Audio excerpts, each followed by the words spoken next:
ஜெயலலிதா அவர்கள் இறந்த பிறகு அனைத்திந்திய அண்ணா திராவிட முன்னேற்ற கழக கட்சியில் யார் அடுத்த முதலமைச்சர் என்ற குழப்பமும், அனைத்திந்திய அண்ணா திராவிட முன்னேற்ற கழக கட்சியின் பொதுச் செயலாளராக இருந்து அந்த கட்சியை வழிநடத்துவர் யார் என்ற பிரச்சனையும் மிகப்பெரிய அளவில் எழுந்த காலம்.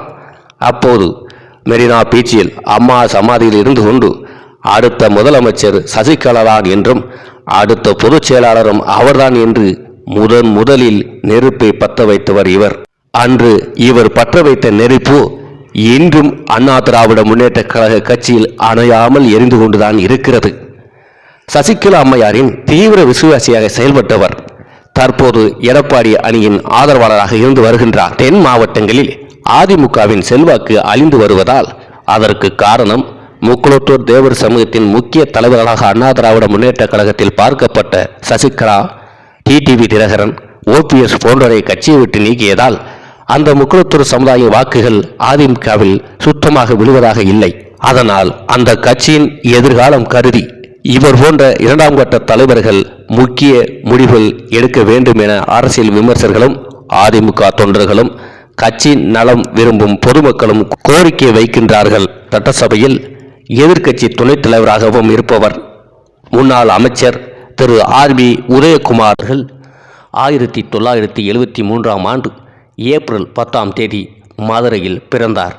இவர் பிகாம் பிஎல் எஸ்டபிள்யூ படித்துள்ளார். 2011ஆம் ஆண்டு நடந்த சட்டமன்ற தேர்தலில் சாத்தூர் தொகுதியில் போட்டியிட்டு வெற்றி பெற்று தகவல் தொழில்நுட்ப அமைச்சராக பணியாற்றினார். 2016ஆம் ஆண்டு நடந்த சட்டமன்ற தேர்தலில் திருமங்கலம் தொகுதியில் போட்டியிட்டு வருவாய்த்துறை அமைச்சராக நியமிக்கப்பட்டார்.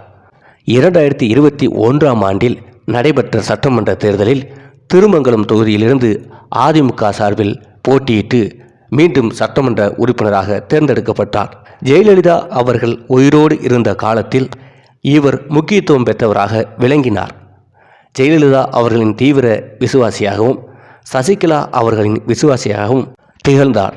இன்றும் எடப்பாடி அணியில் பலர் சசிகலா அவர்களை பெயர் சொல்லி விமர்சிக்காமல் இருந்து கொண்டுதான் இருக்கிறார்கள். அவரில் இவரும் ஒருவர். என்றுமே சசிகலா அவர்களை இவர் பெயர் சொல்லியோ அல்லது தனிப்பட்ட முறையில் விமர்சனமோ இவர் வைத்ததுமில்லை, பேசியதுமில்லை. அவர் மீது கொண்ட விசுவாசம் இன்னும் இவருக்கு இருந்து கொண்டுதான் இருப்பதாக அரசியல் நோக்கர்கள் கருதுகிறார்கள். ஜெயலலிதா அவர்கள் மறைவுக்கு பிறகு இவர் அவருடைய சமாதியிலிருந்து சசிகலா அவர்கள்தான் முதலமைச்சராக வர வேண்டும் என்றும் அதிமுகவை வழிநடத்த வேண்டும் என்று முதலில் குரல் கொடுத்தார். அதன் தொடக்கம்தான் அனைத்து அதிமுக கட்சியினரும் மூத்த தலைவர்களும் நிர்வாகிகளும் சசிகலா அம்மையாரை சந்தித்து அவர்கள் கட்சியை வழிநடத்த வேண்டும், நீங்கள்தான் தற்காலிக பொதுச் செயலராக இருக்க வேண்டும் என்று வேண்டினார்கள்.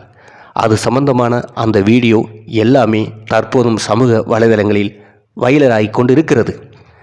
அனைவரும் கெஞ்சிய பிறகு கேட்டுக்கொண்ட பிறகு அதிமுகவின் பொதுச் செயலராக சசிகலா அவர்கள் ஏற்றுக்கொண்டு பொதுச் செயலராக ஆனார்.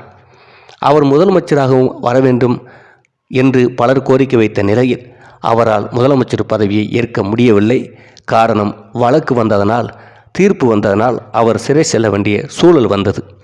அதுவரை இவர் சசிகலா அம்மையாரின் தீவிர ஆதரவாக திரு ஆர்பி உதயகுமார் இருந்தார், மற்றவர்களும் இருந்தார்கள். அந்த இக்கட்டான சூழ்நிலையில் திரு எடப்பாடி பழனிசாமி அவர்களை முதலமைச்சராக நியமனம் செய்துவிட்டு சசிகலா அம்மையார் சிறை சென்றார். அதன் பிறகு அனைவரும் இணைந்துதான் ஆர்கே நகர் இடைத்தேர்தலில் டிடிவி தினகரன் அவருக்கு தொப்பி சின்னத்தில் வாக்கு கேட்டார்கள்.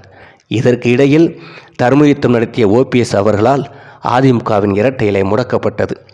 இதனால் ஆர்கே நகரில் டிடிவி தினகரனுக்கு ஆதரவாக இவர்கள் அனைவரும் ஒன்றிணைந்து வாக்கு சேகரித்தார்கள். ஆனால் தேர்தல் நிறுத்தப்பட்டது. இந்த சூழ்நிலையில் டிடிவி தினகரன் அவர்களுக்கும் எடப்பாடி பழனிசாமி அவர்களுக்கும் கருத்து மோதல் ஏற்பட்டன. இதன் காரணமாக ஆர்பி உதயகுமார் போன்றவர்கள் எடப்பாடியின் பக்கம் திரும்பினார்கள். ஆட்சி அதிகாரம் திரு எடப்பாடி பழனிசாமி அவர்களிடம் இருந்தது. அவர்தான் அப்போதைய முதலமைச்சராக இருந்தார். இந்த காலகட்டத்தில் அதிமுகவில் மீண்டும் பன்னீர்செல்வம் இணைக்கப்பட்டு துணை முதலமைச்சராக இருந்தார். இரட்டை தலைமையில் அண்ணா திராவிட முன்னேற்ற கழகம் ஆட்சி இருக்கும் வரை 4 ஆண்டுகள் தொடர்ந்து நீடித்தது. சசிகலா அம்மையாரும் 4 ஆண்டுகள் சிறையில் இருக்க வேண்டிய சூழல் வந்தது. அதன் பிறகு அதிமுக ஆட்சி முடிவுக்கு வரும் நிலையில் சசிகலா அம்மையார் சிறையிலிருந்து வெளியில் வந்தார். 28 மணி நேரம் பயங்கரமான வரவேற்பு அவருக்கு இருந்தது. அரசியலுக்கு வருவார் என எதிர்பார்க்கப்பட்ட நிலையில் அவரால் அரசியலிருந்து சற்று ஒதுங்கியிருக்கிற என அறிக்கை வெளியிட்டார். ஏனென்றால் அண்ணா திராவிட முன்னேற்றக் கழகத்தை எதிர்த்து போட்டியிடக்கூடாது என்ற நினைப்பில்தான் அவர் அந்த அறிக்கையை வெளியிட்டார். அதற்கு காரணம், அவர் சிறையிலிருந்து வந்த பிறகு யார் யாரெல்லாம் அவரிடம் நீங்கள்தான் முதலமைச்சராக வர வேண்டும், நீங்கள் தான் அண்ணா திராவிட முன்னேற்றக் கழகத்தின் பொதுச் செயலராக வர வேண்டும் என்று கெஞ்சினார்களோ யாரும் அவரை போய் பார்க்கவில்லை. குறிப்பாக முதலாக சசிகலா அம்மையார் தான் அதிமுகவுக்கு தலைமையேற்க வேண்டும் என்று குரல் கொடுத்த ஆர்பி உதயகுமார் கூட நேரில் போய் பார்க்கவில்லை. இதனால் மிகவும் வருத்தத்தில் இருந்து கொண்டிருந்தார். அதிமுக தேர்தலை சந்தித்தது. ஆனால் பல இடங்களில் தோல்வியை சந்தித்தன, ஆட்சியையும் இழந்தது. இதற்கு காரணம் அதிமுக பிளவு என பேசப்பட்டது. அதுதான் உண்மையாகவும் இருந்தது. பிறகு ஓ பன்னீர்செல்வம் அவர்கள் நீக்கப்பட்டார், கட்சியிலிருந்து நீக்கப்பட்டார். பிறகு யார் சட்டசபையில் எதிர்க்கட்சி துணைத் தலைவராக வேண்டும் என்ற எதிர்பார்ப்பு இருந்தது. தேவர் சமூகத்தை சேர்ந்த ஓபிஎஸ் அவர்கள்தான் எதிர்க்கட்சி துணைத் தலைவராக இருந்தார். கவுண்டர் சமுதாயத்தைச் சேர்ந்த பலர் முக்கியமான பொறுப்புகள் இருக்கின்ற நிலையில் மீண்டும் தேவர் சமுதாயத்தை சார்ந்தவர்களுக்கு எதிர்க்கட்சி துணைத் தலைவர் பொறுப்பு கொடுத்தால்தான் பொருந்தும் என நினைத்த எடப்பாடி அணியினர் திரு ஆர்பி உதயகுமாருக்கு அந்த பொறுப்பை வழங்கினார்கள். ஆனால் கிட்டத்தட்ட 19 மாதங்கள் சட்டசபையில் திமுக அவரை எதிர்க்கட்சி துணைத் தலைவராக ஏற்றுக்கொள்ளவே இல்லை. அவருக்கு அந்த இருக்கையும் கொடுக்கப்படவே இல்லை. முறை திரு எடப்பாடி பழனிசாமி அவர்கள் சட்டசபையில் கோரிக்கை வைத்தும் பார்த்தார். ஆனால் அவ்வளவு ஈஸியாக திமுக மடியவில்லை. இவரை நீண்ட காலங்கள் பேரளவில் அதிமுக எதிர்க்கட்சி துணைத் தலைவராக பேசிக்கொண்டு இருந்ததை தவிர சட்டமன்றத்தில் ரொம்ப காலம் ஏற்றுக்கொள்ளவில்லை. நீண்ட நாட்களுக்கு பிறகு அவர் சட்டமன்ற எதிர்க்கட்சி துணைத் தலைவராக ஏற்றுக்கொள்ளப்பட்டு இருக்கை கொடுக்கப்பட்டது.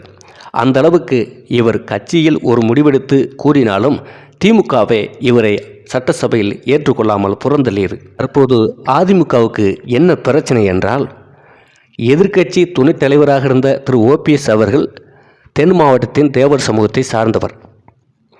அதேபோன்று ஆர்பி உதயகுமார் தமிழகத்தின் தென் மாவட்டங்களின் தேவர் சமூகத்தை சார்ந்தவர். தேவர் சமுதாயத்தின் வாக்குகள் சிதறாமல் இருக்கும் என்ற அடிப்படையில் தான் ஓபிஎஸ் அவர்களுக்கு பதிலாக ஆர்பி உதயகுமாருக்கு அந்த பொறுப்பை கொடுத்தார்கள். ஆனால் ஓபிஎஸ்ஐ பெரும் தலைவராக ஏற்றுக்கொண்ட முக்குளத்தூர் தேவர் சமூகம் ஆர்பி உதயகுமார் அவர்களை தேவர் சமூகத்தின் முக்கிய பிரதிநிதி தலைவராக ஏற்றுக்கொள்ளவில்லை.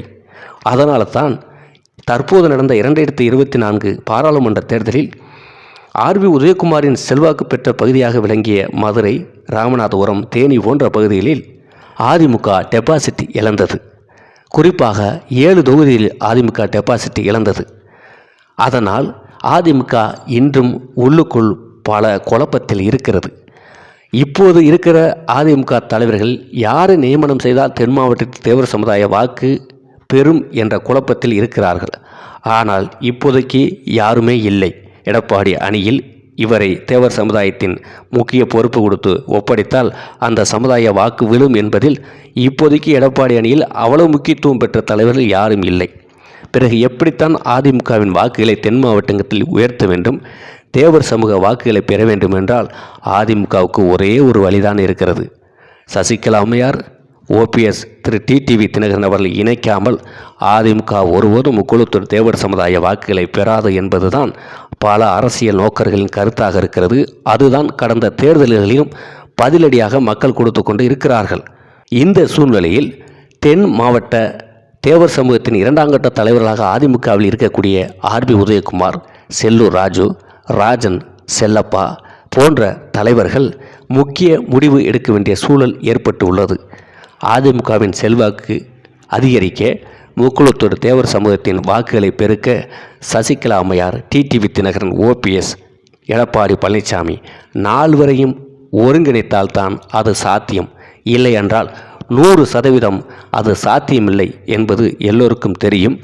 இதே நிலையில் நீடித்தால் அண்ணா திராவிட முன்னேற்றக் கழகம் 2026 சட்டமன்ற தேர்தலில் தென் மாவட்டங்களில் படுதோல்வி அடையும் என்றும், ஏன் ஆர்பி உதயகுமாரை வெற்றி பெறுவது கஷ்டம் என்ற சூழல்தான் இன்றும் இருக்கிறது. 10 தேர்தல்களில் தொடர்ந்து எடப்பாடி பழனிசாமி தலைமையிலான அதிமுக தோல்விக்கு காரணமே அதிமுக பிளவும் அண்ணா திராவிட முன்னேற்ற கழகத்தின் முக்கிய வாக்கு வங்கியாக இருந்த தேவர் சமுதாயத்தின் வாக்குகளும் விலகாத என்பதை உணர்ந்து ஆர்வி உதயகுமார், செல்லூர் ராஜு, ராஜன் செல்லப்பா,